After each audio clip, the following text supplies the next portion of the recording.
the economic structure of television, it makes what I'm going to ask difficult to accomplish. But do you think television journalists have learned anything from this last 4 years? Well, they've always been lazy, and they're not used to getting to the heart of problems, of matters. They're not used to investigating anything. Socrates tells us that the unexamined life is not worth living, and that is an absolute truth. Those who want to examine life don't go in for journalism because they're not allowed to. So they've got to be very careful. They have to think about tenure if they're at a university. They've got to think about, the publisher and advertisers. So it's a difficult road to hoe. And we have no intellectual tradition of any kind in the United States. I even told Arthur Schlesinger, Arthur, one Schlesinger does not make a spring. He was horrified.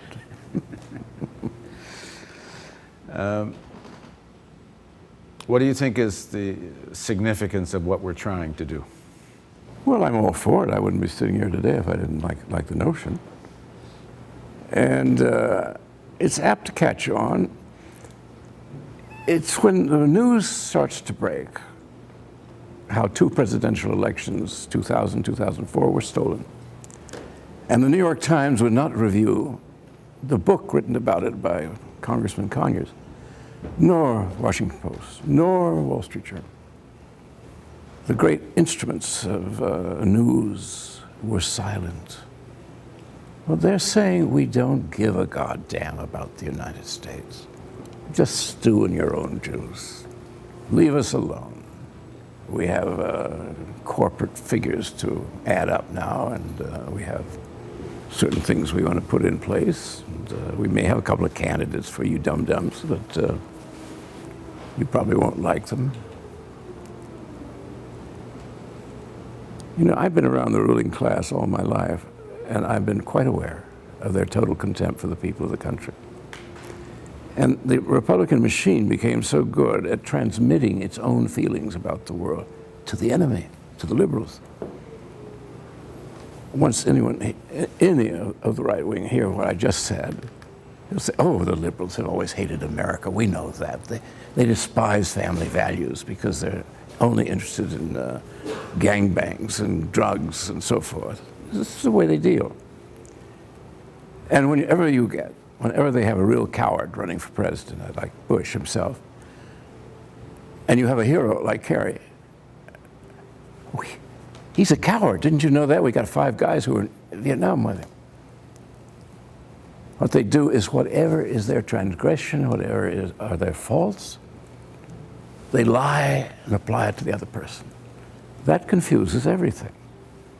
If I were an average voter in the United States, I wouldn't know who was telling the truth, whether Kerry really had run away and didn't get Purple Hearts, or whether Junior, had actually learned how to fly a plane. And television news covers the lies like news. Yes.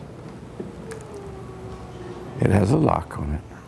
You've been touring the country after your new book. Well, no, I was touring it before the last congressional election to raise money for the Democratic Party. Not that I like the Democratic Party, but we have to have the semblance of a second party to get rid of these others. What do you hear from people? Well, I've never heard cries of rage so loud.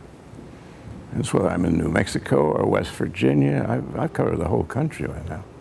Our project's fundamentally motivated out of our own concern for what the future holds, especially in terms of what democratic rights we do have, and the way the media has played such a destructive role.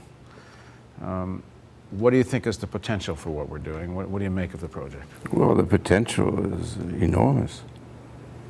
There is not anyone with an IQ above, lowest room temperature, who isn't interested in something like this. Everybody is on to the con act of our media, that they are obeying bigger, richer interests and informing the public, which is the last thing that corporate America has ever been interested in doing. So I think, the sky's the limit to the amount of audience you can get. And one of the secrets is, aside from telling the truth, which most people in America hate because they've been brought up on advertising and they think the truth is just something irrelevant. You know. Everybody lies, you know. I love that line.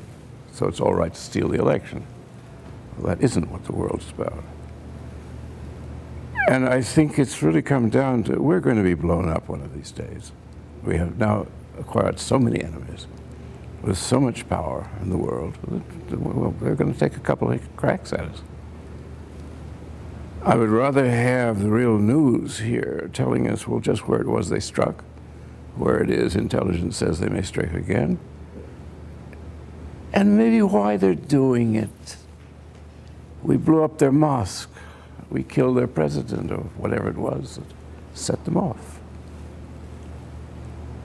What our fictional news does now, and this is all it is fiction, whether it's CNN or CBS or NBC, it's all fiction. People making this junk know that. The viewers suspect it, but where are they going to turn to? Where are they going to find out?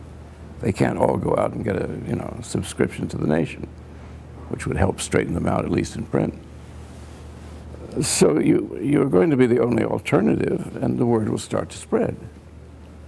Look at the speed with which, just by telling jokes, Jon Stewart and company got the attention of everybody. And now they say, well, most of the real news that the people know about, they get from the satirizing of it that Stewart does. And very funny he is, too. In other words, you build a better mousetrap, and the mouse will come to your door.